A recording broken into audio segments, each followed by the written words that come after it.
On n'a pas fait toutes les villes, on n'a pas fait toutes les rues. Donc je pense qu'il y en a énormément, suffisamment pour qu'on se réveille un petit peu.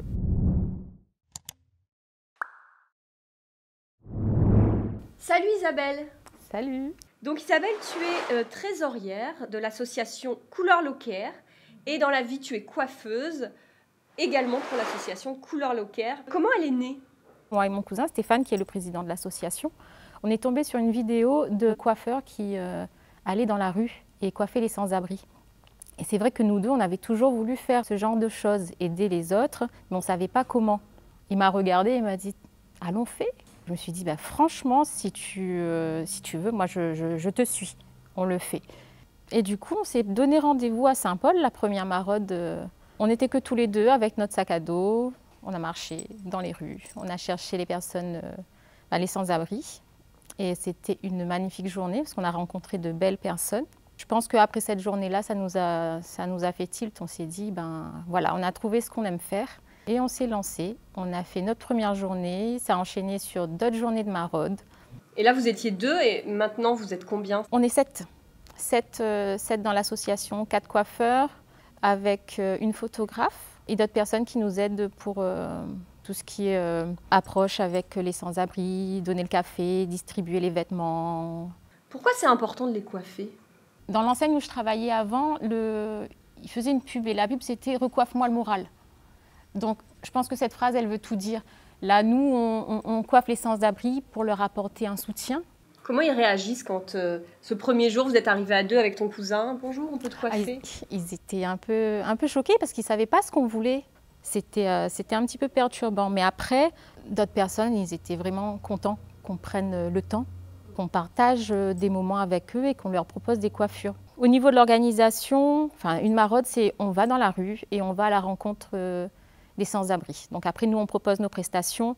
Si on arrive à récolter des vêtements, en plus de la coiffure, on distribue des vêtements, des chaussures. Le restaurant Le Bocage à Sainte-Suzanne qui souvent nous prépare des barquettes. Souvent, on dit bon, on va dans le sud et on remonte tout doucement vers le nord et on voit où ça nous mène. On va un peu partout. Après les coiffures, la première chose qui se passe, c'est le grand sourire sur le visage. Un des bénévoles qui avait coiffé un jeune homme.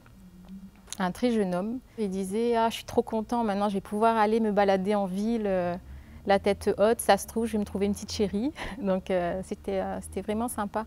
C'est pour ça aussi que je pense qu'on a du mal des fois à les trouver, parce que dès qu'ils se trouvent un petit coin, ils sortent pour le strict nécessaire, mais ils se cachent à nouveau. Et il y a combien de personnes à aider à La Réunion? On n'a pas fait toutes les villes, on n'a pas fait toutes les rues, donc je pense qu'il y en a énormément, suffisamment. Pour qu'on se réveille un petit peu. Les plus jeunes qu'on a vus, c'était des ados, peut-être 15, à partir de 15 ans, et des beaucoup plus âgés. La plupart du temps, quand on discute avec eux, souvent c'est perte de travail ou séparation. Mis à la porte, honte de demander de l'aide, du coup la rue. Plus le temps passe, plus ils ont honte davantage. Parce que physiquement, ils ont changé aussi. Ils ne sont pas tous dans cette situation-là, mais c'est ce qui revient assez généralement. Il y a aussi des artistes qui vous soutiennent. Il y a eu déjà des clips de réalisés. Est-ce que tu peux nous parler de tout ça? Alors, oui, heureusement qu'on n'est pas seul. D'ailleurs, je les remercie énormément, mais vraiment du fond du cœur. Du coup, oui, il y a eu des clips. On en a 2 sur la chaîne YouTube de l'association. Sur vos réseaux sociaux, il y a des photos magnifiques qui sont artistiques. On a une photographe dans l'association, c'est Niki. Après, il y a aussi des photographes extérieurs à l'association qui sont venus nous prêter main forte aussi lors de certaines maraudes. Je pense que le plus important à retenir, c'est que ces personnes-là, ça peut être nous aussi. Et la vie fait que du jour au lendemain, tout peut basculer, la situation change et on peut se retrouver comme le monsieur, la personne qu'on voit dans la rue. Votre prochaine action, votre prochain bébé, c'est Couleur Locaire. Un mot sur ce projet? On a acquis un camion et on aimerait le transformer en salon de coiffure pour pouvoir emmener le salon de coiffure jusqu'à eux. Parce qu'il y en a des sans-abri qui nous ont dit non, j'ai pas envie de me faire coiffer parce qu'ils n'ont pas envie de s'afficher davantage, que les gens les voient. Nous en train de les coiffer dans la rue. Donc le fait d'avoir ce camion-là, ça va nous permettre d'avoir un coin pour eux, sans que les autres les voient. Et concrètement, comment on peut vous aider? Comment aider l'asso? On a notre site internet, couleur-locaire.com, où on peut faire des dons. Ensuite, on accepte aussi les vêtements. Si on peut avoir aussi des aides au niveau des repas pour qu'on puisse aussi en distribuer lors de nos maraudes.